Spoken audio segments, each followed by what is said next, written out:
وانەی فیزیا tavakari beşi haftam ve beşi haştam.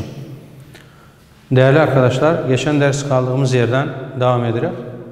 Geçen ders 7. bölümün sonunda kalmıştık. 7. bölümün sonunda lazerin kullanımı vardı. Lazer günlük hayatımızda bazı alanlarda kullanabilir lazeri. Onlardan bir tanesi mesela nedir bilmemiz? Lazerin kullanımı nedir? Örneğin cilt temizlemede lazer kullanılır. Örneğin cildinde tatu yapanlar, o tatuları temizlemek için cilt ya da dövme yapanlar, dövmeyi temizlemek için, cilt temizlemek için lazer kullanılır.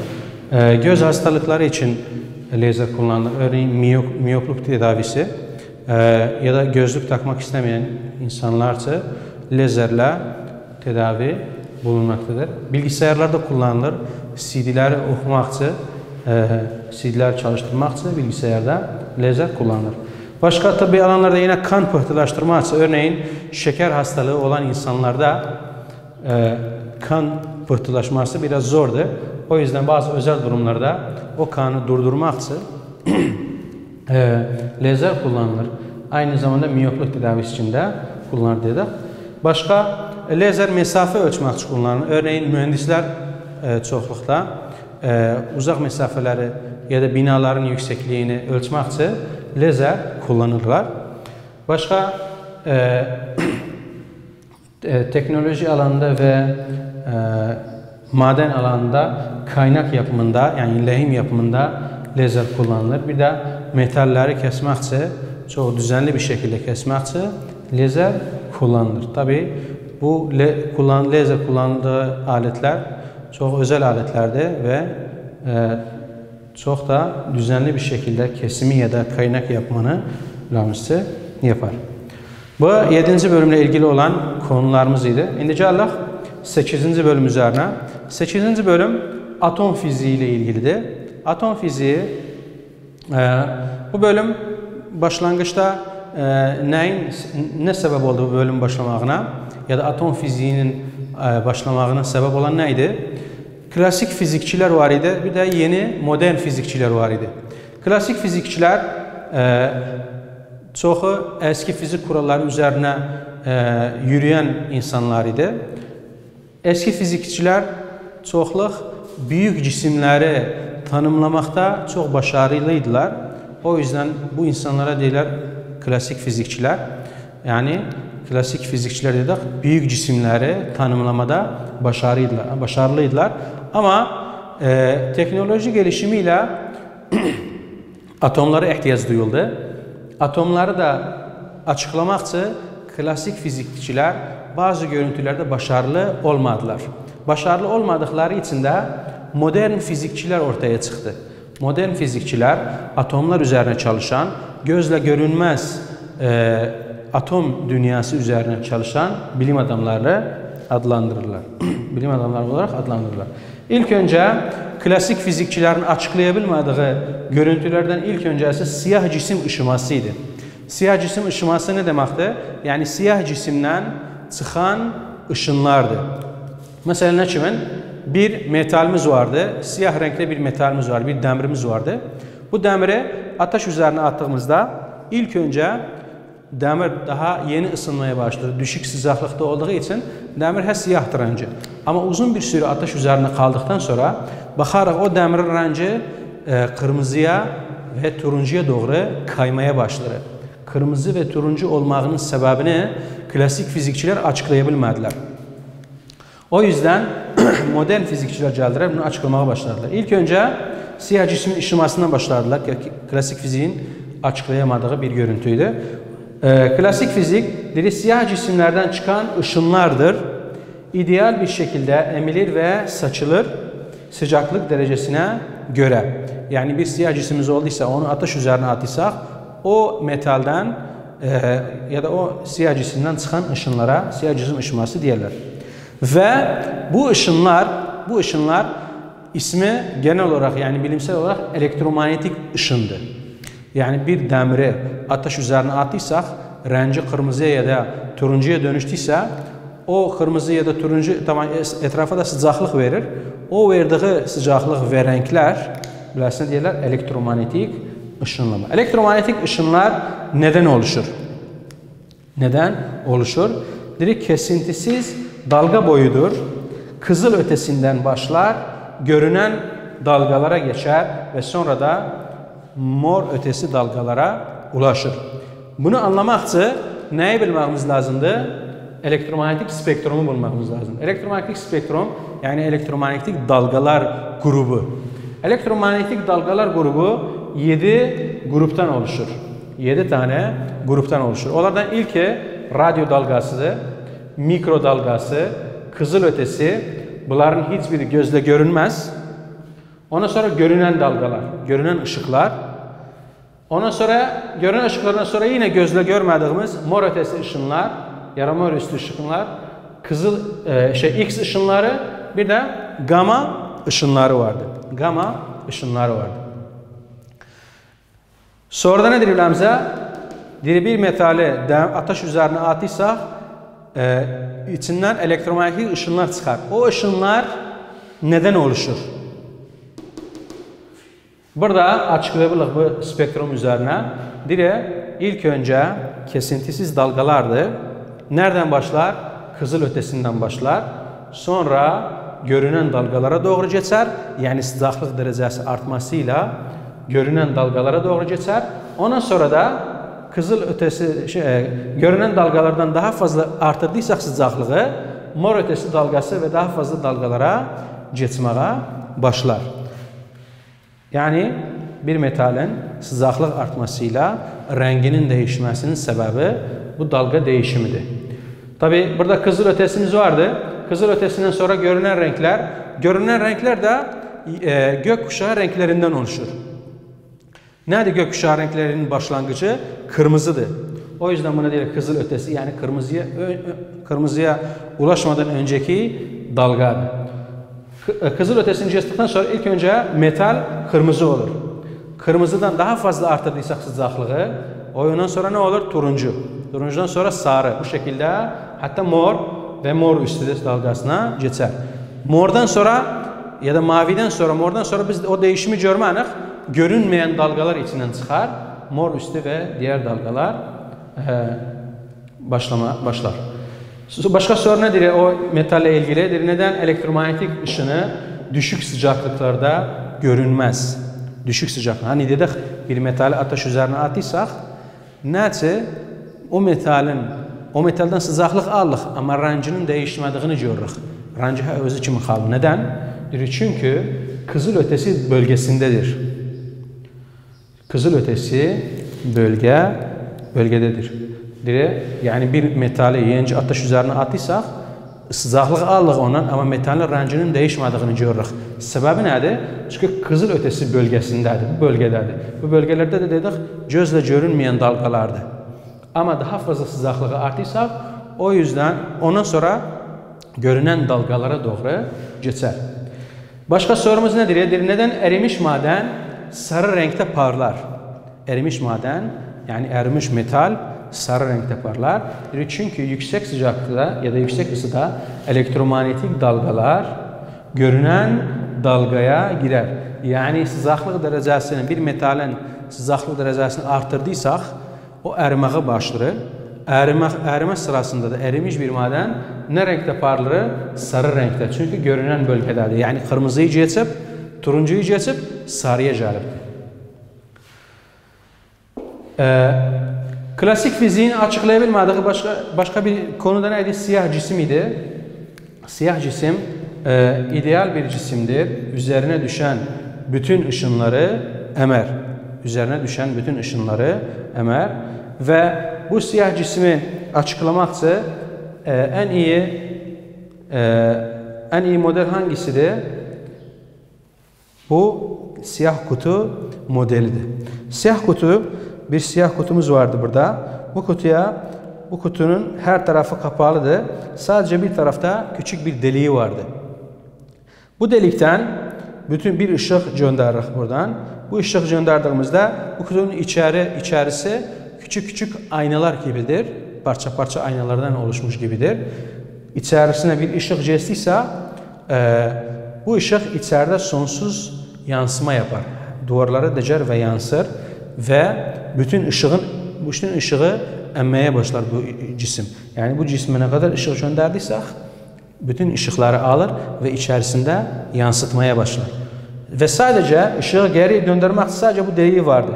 Yəni bu cisim hər zaman siyah görünür, amma içində işıq hər zaman yansıtılır.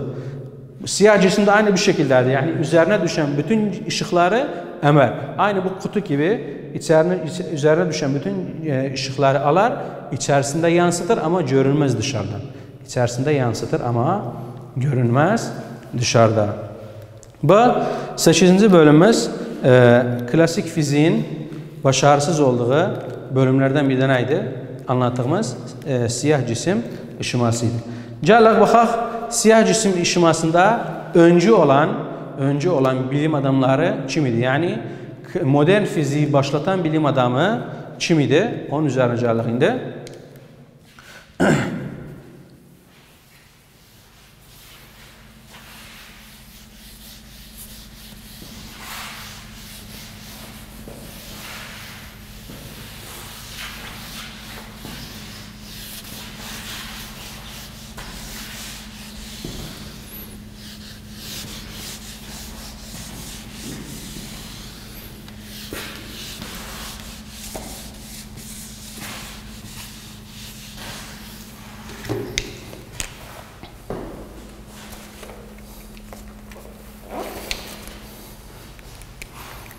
Modern fiziği başlatan bilim adamının adı Planck idi.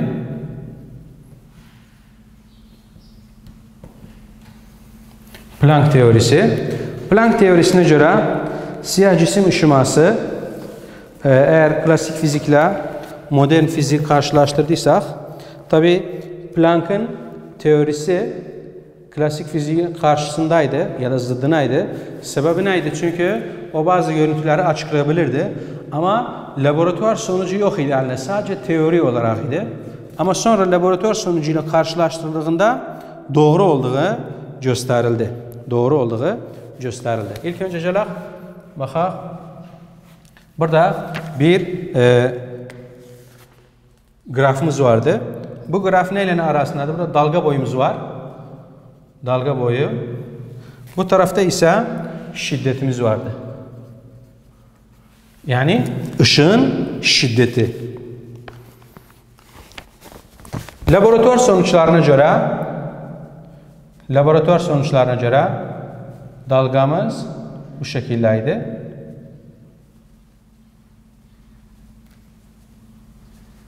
Bu laboratuvar sonucunda elde edilen graf idi. Bak, şiddetin artmasıyla dalga boyunun arttığını görebiliriz. Ama bir süreye kadar, ondan sonra yine yani dalga boyuyla şiddet arasında ters bir değişim ortaya çıkar. Bu laboratuvar sonucuydu. Yani Planck'ın zamanında bu ispatlanmadı. Teknoloji geliştikten sonra laboratuvar sonuçlarıyla ispatladılar ve Planck'ın doğru olduğunu gösterdiler. Gələk indi Planck'ın teorisi, bu çizgi de Planck'ın teorisiydi. Planck'ın teorisi. Bu çizgide de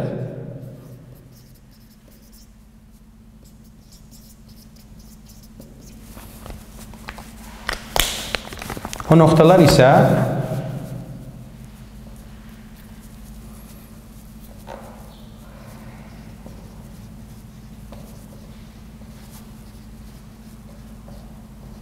laboratuvar sonucuydu.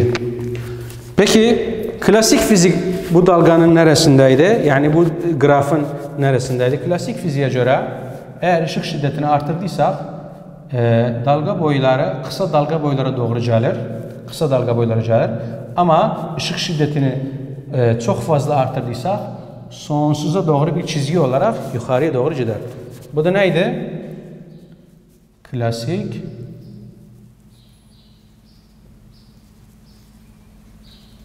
fizik. Klasik fizik siyah cismi açıqlamaqçı dedi. Eğer bir siyah cismi ateşe attıysaq, şiddeti artırdıysak sıcaklığın, şiddetini artsa, İlk önce uzun dalga boylarından başlar. Sonra kısa dalga boylara doğru kayar. Ve ışığı çok fazla artırdıysak sonsuza kadar gelir bu grafın çizelgesi.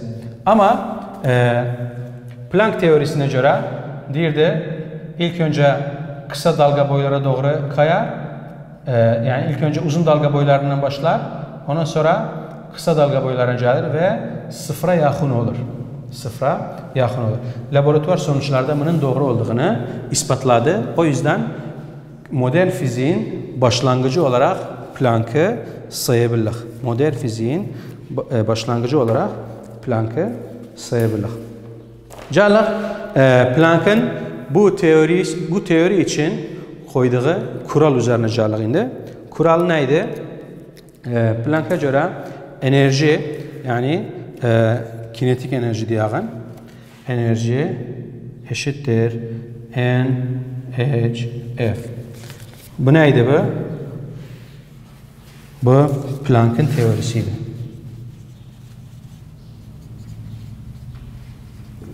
Planck teorisine göre bu kuralı koydu. Baxaq bu değişkenlerin isimleri nedir ilk önce? Burada neyimiz vardı? Enerji. Neyin enerjisi? Foton enerjisi. Foton enerjisi. Burada foton sayısı. Baxaq foton nədir indi gələk üzərinə. Ondan sonra burada neyimiz vardı? Planck sabiti. Burada ışık frekansımız vardı.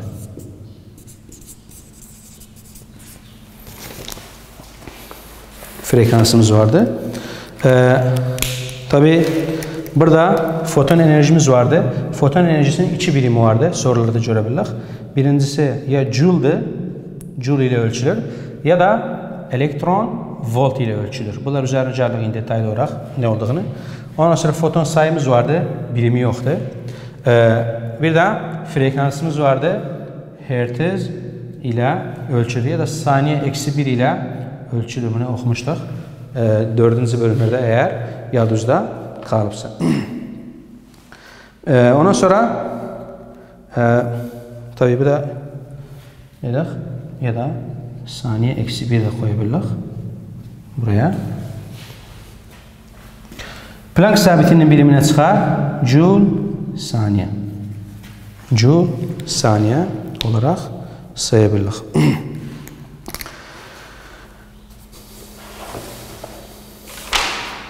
Gələk bunun üzerine bir soru çözmeye başlarıq inşallah.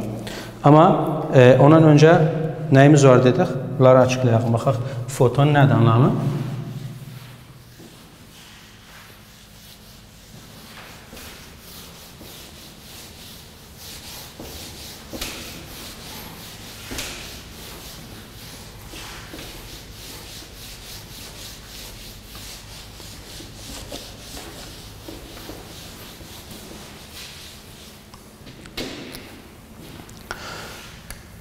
Tabii Planck'ın kuralında dedik foton kelimemiz vardı. Foton kelimesi nedir? Klasik fiziğe göre ışık düz bir çizgiden oluşubdur. Klasik fiziğe göre, yani əzki fiziğe göre ışık düz bir çizgiden oluşub. Ama modern fiziğe göre ışık küçük paketlerden oluşub, parçacıklardan oluşub. Bu parçacıkların her birisine deyirlər foton. Yani aslında ışıqdır ama bu ışık enerji paketlerinden oluşub, enerji parçacıklarından oluşub. Her bir parçaya deyirlər foton. Bu parçacık bir yüzeye dəyişdiysə o parçacık patlar ve o yüzeye sıcaqlıq verir.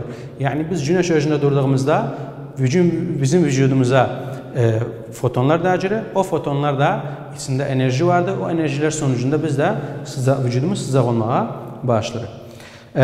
Tabii burada dedik foton enerjisinin iki birimi vardı. Joule ve elektron volt. İndi olacaq. Baxaq, eğer soruda elektron volt verdiyse ne yapmamız lazımdır? Bu önemlidir, haberiniz olsun. Not. Nedir notumuz? Bir elektron volt 1 elektron volt eşittir 1.6 çarpı 10 üzeri eksi 19 joule. Yani eğer soruda bir elektron volt da verdiyse olur neye çevirağın bunu? Olur joule'a çevirağın. Bir de bu kurala göre sorumuz vardı. Sorumuz nedir? Sorumuz dire ışığın foton enerjisi neye bağlıdır? Işığın foton enerjisi neye bağlıdır? Cevabımız nedir? Cevabımız ışığın foton enerjisi tabi frekansa bağlıdır.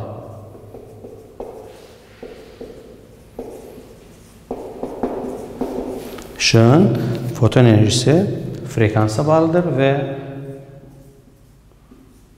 doğru orantılıdır.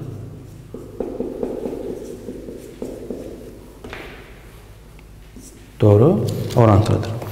Ondan sonra gələk indi örnek 8A'yı çözməyə. Örnek 8A Planck teorisiyle ilgili olan bir örneğimizdir. Örnek 8A. Ve birkaç tane değişken veripdir bize bu örnekte. Örnek 8A sayfa 235.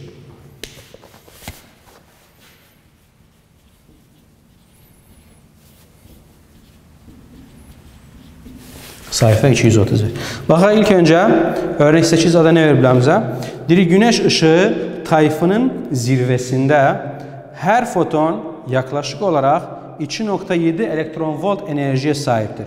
Yani ilk önce ne verib bize? İlk verilen enerjidir. 2.7 elektron volt. Buna dikkat edin. Elektron volt ile verilmiştir. Biz ne dedik? Eğer elektron volt ile verilmişse joule'a çevirmemiz lazımdır. Bu ışının frekansı kaçtır? Frekansı istirimlerimizden. Ama tabi biz burada neyimiz var idi? Değişkenlere baktıysak bu kurala göre enerjimiz var, foton sayısı var, Planck sabiti var, frekans var. Bu soruda sadece bir tane değişken verib bize. O da enerjidir, foton enerjisidir. Frekansı da istirim bize. Daha neyle ne kalıb? Bunlar da kalıb. Planck'ın sabiti de sabit bir sayıdır tabi. Onu ezberlememiz lazımdı. 6.63 çarpı 10 üzeri eksi 34 joule saniyedir. Ve ne de 1 olarak sayılı. Yani 1 olarak sayabiliriz onu. Yani burada neyimiz vardı başka değişkenlerden? Planck sabiti 6.63 çarpı 10 üzeri eksi 34 joule saniyemiz vardı. Bir de inşallah bu değişkenlere göre bu soruyu çözmeye ilk önce neden başlayırıq? Tabii enerjiyi verdiği için diyerek E eşittir HF. Foton sayısı eğer vermediyse soruda yani 1'dir. 1 olduysa da yazmamıza gerek yoktur. Bu değişkenlere göre bakalım hangisini verib bize? E'yi verip, enerjiyi verip, bu da sabittir, Planck sabiti. Ne kaldı? F kaldı. F'yi bulmamız lazımdır. F'yi de bulmak için gələk yerlerini değiştiririk. Yarıq F eşittir E bölü H. Yani frekans eşittir enerji bölü Planck sabiti. Ama neyimiz var idi burada? Bakın dedim. Elektron volt ile verip o elektron volt neye çevirmemiz lazımdı? Joule'a çevirmemiz lazımdı. O yüzden burada diyerek 2.7 çarpı 1.6 çarpı 10 üzeri eksi 19. Böyle 6.63 çarpı 10 üzeri eksi 34. Bu hardan geldi dedik. E eşittir 2.7 1.6 çarpı 10 üzeri eksi 19 joule. Tamam. Yani elektron voltu joule'a çevirmiş olduk burada. Ve sonucumuz ne çıkır? F eşittir 6.5 çarpı 10 üzeri 14. 6.5 çarpı 10 üzeri 14 Hz. Bu da frekansımızın sonucu olarak açıklayabiliriz. Tabi burada dediğimiz kimi önemli olan nedir? Elektron voltu çevirmektir. Ondan sonra bu sabiti də ezberlememizdir. İnşallah değerli arkadaşlar, gelen videomuzda inşallah klasik fiziğin açıklayabilmediği ikinci konusuna, o da fotoelektrik olaydı.